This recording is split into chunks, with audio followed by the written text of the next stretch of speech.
Bom dia, gente! Nosso grupo irá apresentar sobre os antidepressivos, falando um pouco sobre seu mecanismo de ação, medicamentos disponíveis e algumas outras informações. Vamos falar sobre antidepressivos e para falar sobre antidepressivos vamos explicar brevemente o que é a depressão. A depressão ela é o resultado de déficit de neurotransmissores monoamínicos, os quais são a dopamina, noradrenalina e serotonina 5-HT. Os níveis desses neurotransmissores não estão adequados dentro do sistema nervoso central, eles estão reduzidos. E para falar de antidepressivos, devemos questionar o próprio conceito.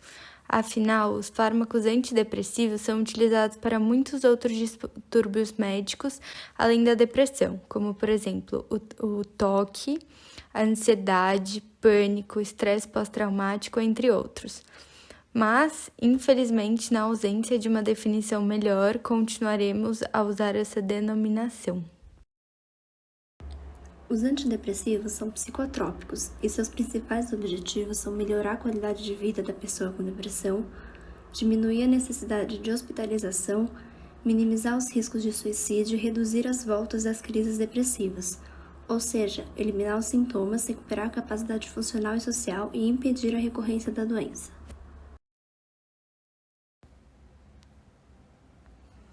Como escolher o melhor antidepressivo? A escolha do melhor antidepressivo para cada paciente deve estar embasada nos indicadores de eficácia do medicamento, no perfil dos efeitos adversos, nas características clínicas do episódio depressivo e na história pessoal ou familiar de resposta anterior à determinação da medicação. Além disso, a internação medicamentosa e seu uso em populações específicas, como crianças, idosos, gestantes ou portadores de outros distúrbios clínicos, devem ser considerados nessa escolha. A dosagem. Fora essas questões, recomenda-se usar o antidepressivo em dose terapêutica, isto é, dose máxima indicada pela posologia, e fazer a reavaliação de continuidade após 3 semanas.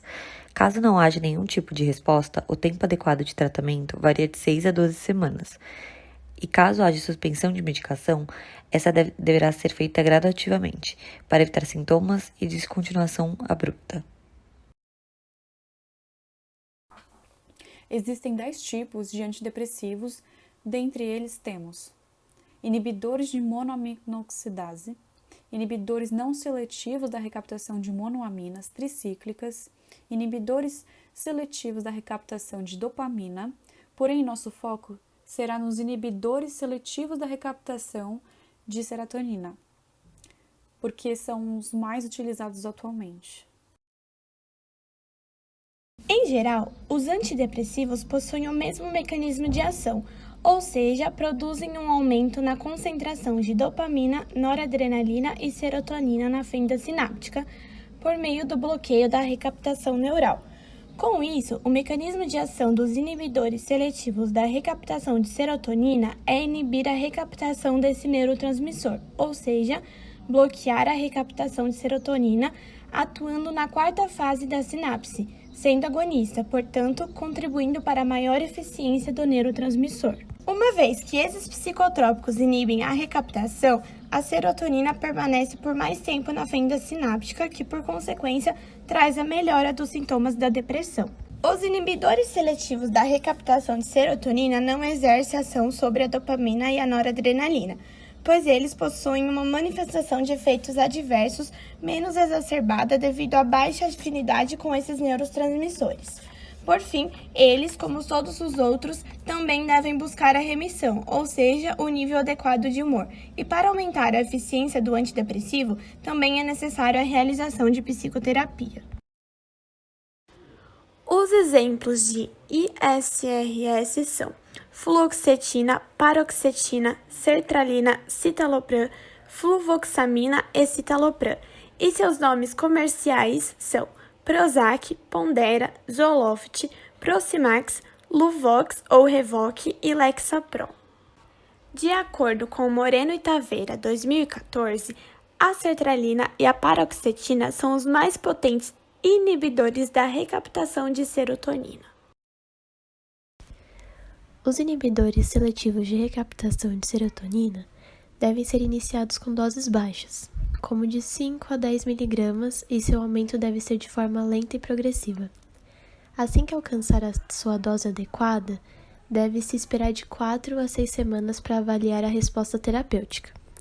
Vale lembrar que a sua retirada necessita ser gradual, como a cada 5 a 7 dias, principalmente com os inibidores seletivos de recaptação de serotonina de meia-vida curta, como a sertralina, paroxetina e fluvoxamina, para assim evitar a síndrome de retirada abrupta, mais conhecida como abstinência. Em função de sua ação seletiva, os inibidores seletivos de serotonina apresentam um perfil mais tolerável de efeitos adversos. Os efeitos colaterais mais comuns de antidepressivos relatados são os de trato gastrointestinal, como, por exemplo, a azia, náusea, vômito, dor abdominal, e os de ativação do sistema nervoso central, como a agitação, a ansiedade, insônia, nervosismo, entre outros. Além disso, pode ocorrer efeitos colaterais de ordem neurológica também, podendo gerar efeitos extrapiramidais baixos, como movimentos involuntários dos braços ou pernas, tremores, entre outros. E também pode haver alterações de sono, fadiga, perda ou ganho de peso, disfunções sexuais e reações dermatológicas. O uso dos inibidores seletivos da recaptação de serotonina gera maior incidência de partos prematuros no terceiro trimestre de gestação. Além disso, resultam em sintomas de abstinência em neonatos, como tremores, irritabilidade e nervosismo. 2 exemplos desses inibidores seletivos da recaptação de serotonina são a fluoxetina e o citalopram, que eles são distribuídos no leite materno em níveis terapêuticos e eles não são recomendados para lactantes. Uma vez que os antidepressivos possam interferir nas habilidades físicas ou psíquicas necessárias para a realização de tarefas potencialmente arriscadas, como dirigir veículos e operar máquinas, recomenda-se cautela ao paciente que estiver sob o tratamento com este medicamento.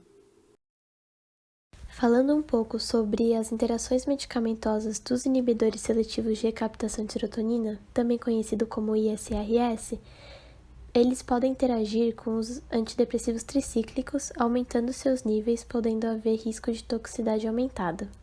Além disso, devido à sua seletividade de ação, que contribui para a redução de efeitos colaterais, ele também pode aumentar o risco de interação com outras substâncias que afetam a transmissão serotonérgica, levando ao aparecimento de sintomas que são frequentemente descritos como síndrome serotonérgica. Essa síndrome é caracterizada pela ocorrência de sintomas como confusão, hipomania, agitação, diarreia, febre, tremor, entre outros, devido às alterações cognitivas e comportamentais, alterações do sistema nervoso autônomo e do sistema neuromuscular que ela gera. Os medicamentos mais comuns que podem causar essa síndrome ao interagir com o ISRS são aqueles que aumentam a concentração de serotonina no corpo, como opioides, que são drogas que atuam no sistema nervoso para alívio de dor, e antidepressivos da classe de inibidores da monoaminoxidase. Além disso, vale lembrar que a fluoxetina, a paroxetina e a fluvoxamina interagem com anticoagulantes, aumentando o risco de sangramento. E a fluoxetina também interage com anticonvulsivantes, com risco de aumento de seu nível e possível toxicidade. Outras interações medicamentosas que os ISRS também possuem é com os ansiolíticos, antipsicóticos, omeprazol, insulina e com o fumo. Em relação às contraindicações, ou seja, substâncias e medicamentos que não devem ser utilizados junto com os inibidores seletivos da recaptação de serotonina, sem seguir autorização médica explícita, são os seguintes: álcool, analgésicos, opioides, anticoagulantes, entre outros alopáticos como anti-inflamatórios, antibióticos, anticonvulsivantes, antidepressivos inibidores da monoaminoxidase como iproniazida, isocarboxazida, tranilcipromina, feneuzima, clorgilina e etc. Temos também algumas curiosidades. A taxa de abandono desse psicotrópico é muito menor, devido à manifestação mais baixa das reações adversas. Os inibidores seletivos de recaptação de serotonina não apresentam diferenças significativas em relação aos novos antidepressivos, como mirtazapina e venlafaxina. Os ISRS são considerados de primeira linha, pois os estudos sobre os novos antidepressivos ainda estão em realização. Os efeitos colaterais mais marcantes são os da fluoxetina, que é sudorese, perda de peso, dor de cabeça, da paroxetina, que é maior disfunção sexual, e da sertralina, que possui sintomas gerais mais acentuados. Bom, para concluir, após tudo que foi dito no trabalho, a gente tem que pensar que o antidepressivo ideal, ele deveria ser eficaz em todas as formas de depressão, inclusive as severas. Ter baixo custo, poder ser aplicado em qualquer idade, ser ausente de qualquer efeito ou distúrbio colateral, ter poucas interações medicamentosas, melhorar a qualidade do sono, ter posologia fácil e efeito ansiolítico.